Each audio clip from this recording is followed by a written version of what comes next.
It is roughly 7:56 a.m. on February the 9th, 2020, and I am crossing the intersection of Barcelona and Belmont right now, and I am looking at the Belmont Gardens apartments. And I want to focus on the Belmont Gardens apartments because to the extent that there are two-story apartment buildings in Pensacola within the entire area, they are usually like Belmont Gardens, which is a completely different type of development than they are from such developments in Mobile County, for example, which you would have a bunch of two-story to three-story buildings constructed on a parking lot and all sorts of configurations, but you basically have a square parking lot and they're designed around the parking lot.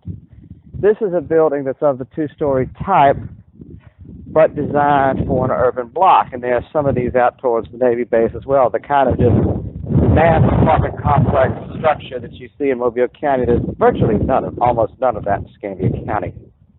But I focused on this because the Belmont Gardens occupies, and this looks like a building of 1970s construction, maybe 1960s, maybe 1980s. It occupies a lot that goes back towards the Juvenile Justice Office as you walk towards Spring Street, and at Spring and Belmont you can see the Constitution Building. You can see the house that I referred to that's being constructed on Facebook, and this literally otherwise a commercial block. As you can see, the Couch Law Office there on this side of the street, and then looking down from Belmont, you see one of these open parking lots that backs up to the old, that backs up to another low-rise commercial. And then there's another parking lot across the street. You can see houses on La Rua from here, but basically this whole block, most of this block is generally not residential between La Rua and Belmont. Now walking down Spring Street, there is Central Bank. There is another low-rise commercial. But generally in terms of in Pensacola, I would say that this low-rise residential and the use of these single-story parking lots is not an effective use of urban space. I will say that this house on Spring Street, I personally find it attractive because I don't give a damn if I have neighbors personally. But the key thing is, could I run a full solar power system on it, because it's on a very small lot and you have to have room for the batteries. But generally the new construction is being built close together. You then walk down here towards Central Bank, towards, there is what looks to be a 100-year-old house that has been abandoned and just sits there at the corner of Wright and Spring.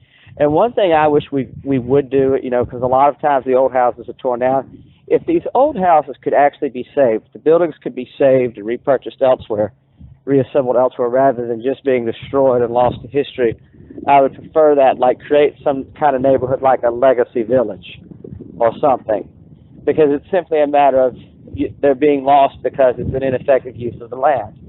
But turning on, walking through the central parking lot onto Wright, I wanted to say this because all this parking lot, and then there's another building there at Belmont and Bayland. A lot of these low-rise buildings I would quite frankly like to see taken down and replaced with things that are higher density.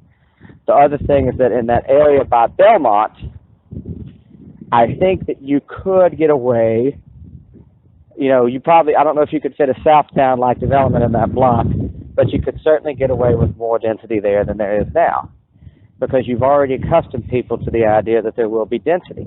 And to the extent that there are some high-density projects being built, they're actually being built generally further to the west in Belmont to Villiers, as there's one that sort of borders to Villiers Street itself, coming down from by the Blues Club that has been there for a while, that they've been working on for a while, and I think they're coming close to putting those units online. One of the issues in the city of Pensacola is that you've got a limited amount of space to develop in, and the city limits have not grown but you've got low-rise. This is another thing as I plan this walk, and I want to focus on this is right in Balin. You've got Emmanuel Lutheran Church, which is a very old congregation, but the current church only dates back to the 1910s. But then you've got the old trailway station across the street, which they purchased and used for parking. But basically you have a good part of a city block unutilized with an abandoned trailway building. It's not an efficient use of property. That property, and then I'm looking at the building that I was referring to it on Belmont and Balin, a block up, that you could put height, a taller building with a parking garage. And then you've got the playground for the Episcopal school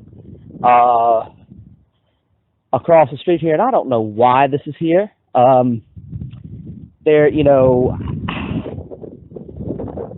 They've really had bad urban planning over the years in this city.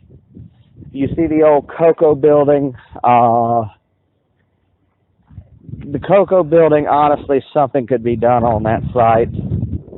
But the main thing I wanted to do is that I first intended to talk about something I'm going to talk about as soon as I finish this talk, which is the need to maintain public beaches in Florida and my plan to do there so. But, and its vitality to our state's economy in the future thereof. But I first wanted to see, I'm now looking at the Episcopal office. And you see here you have this little white low-rise building with a garage that takes up most of the lot back to right. And then you've got this one old house for sale on Gregory. And then right here you have the offices of the Episcopal Diocese of the Central Gulf Coast. And this is basically, if you planted this on, using Sim City is a horrible way to talk about urban development, but this is basically low-density commercial. This is what would be planted for low-density commercial if it showed up in a Sim City game. What's around here, this is what would develop. And you look across from the Episcopal offices, there is yet another parking lot. And that parking lot belongs to Regions. And this is where I want to take the final segue. And first I want to look at where Swan Capital Management is, because that is in the Morrison family homestead. That is where the aunt and uncle of the Doors legendary singer, Jim Morrison, lived.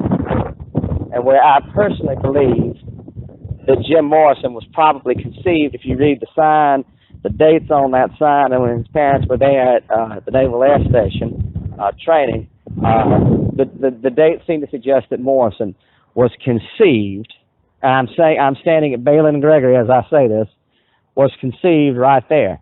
But that house is completely surrounded by parking lots. One little building that's some kind of office right as you get down to Chase Street.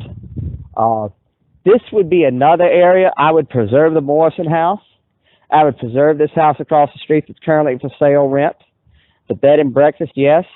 But all these parking lots, this is wasted space in Pensacola. And so much of the corridor south of Cervantes, west of Bayou Tejar, and really to a large extent I would say more west of 9th Avenue, and south of Cervantes, east of A, generally in this block, so much of it are these low-rise, one-story parking lots. And I want to bring up a point that Richard Florida made, that, Florida advocated a sort of declining land usage tax in urban areas. And I can't say I would support this for Pensacola. I can understand why New York City might do this, but his proposal does, it would encourage density, and it's the kind of thing that would be done at a local level. And basically, you charge a higher rate to a developer depending on utilization of the plot. For example, he would charge a premium for these little parking lots that are on the ground, that are not in garage, that are simply pavement with lines, whereas a higher density use of the property would be taxed at a lesser effective rate. I don't know how I think about that. I don't know if this would be I would not say this would be an appropriate proposal for Pensacola at this time. I can see why, there are some municipalities in Florida that would pass such a thing, and I don't think they should be forbidden from doing so by Tallahassee. I would not support it here at this time. I would not think it would be appropriate for Mobile. I can see why New York City might implement such a thing in Manhattan. There, I would prefer it to be to a vote of the people. But I can understand why. Because the thing is, these little parking lots are the most ineffective use of urban space that has been designed. They are the most ineffective use of urban space. And right here, you have Tire Trust. Wonderful business, I'm sure, but Tire Trust, not the most effective use of the lot, because this is basically a suburban style development in the grid pattern, historic central business district heart of the city. You have a parking lot that belongs to Smart Bank. Smart Bank, I'm sure, is a fine bank, but this is basically more a suburban type of development, and yet it fronts Palafox Street. And another area of Pensacola that I think could have a lot of development would be Palafox Street, because I look across Gregory, and I'm standing here at the bus stop. You have Regions, a suburban type development. This entire block across the street is suburban back to Chase Street, a suburban density level development. And then you have the Regions building. And I wanted to close off, and I intended to close off a few minutes ago, but you know, Smart Bank, if there was a way to work with them to give them a nicer home that would have some kind of way for a drive-through but add more density, this would be one of those blocks that if you're going to see density, the other corridor would, of course, be Palafox. Palafox is the historic commercial corridor of Pensacola. But whatever old building that used to be here, and you know that there used to be an old building here, was destroyed long ago to build this, and there were probably several buildings here before Smart Bank. And then you look at this parking lot back on the other side of the street, you know, where the Regions building is, there should be a much taller building. Smart Bank should have a much taller building. I love what Soleil has done as a hotel, but if it ever becomes, as long as it's profitable, you don't leave it, you leave it alone. But if it ever becomes unprofitable, again, that's another site that it sits on that ought to have something more dense in terms of density urban planning. And then you come back to Palafox, and of course you look at the Governor Perry Mansion. You don't touch that. You don't touch the churches up here, but generally we are not effectively using space in Pensacola, and there's another abandoned building back behind Smart Bank. So as much money that has come into this urban core, there is a lot to be done. I would say that in some ways it's more advanced than Mobile. Some ways it needs to improve. And, of course, you would do density a slightly different way in the city of Pensacola simply because, you know, right now a lot of the density that you'd start off with might be 12 to 20 stories, of which there's actually a shortage here before you get into 40-story buildings. But, you know, I think that Pensacola does need to densify. I'm going to leave it off here now. It's 8:10 a.m. I'll get some more charge on my phone, and then I'll move on to the other talk. Bye.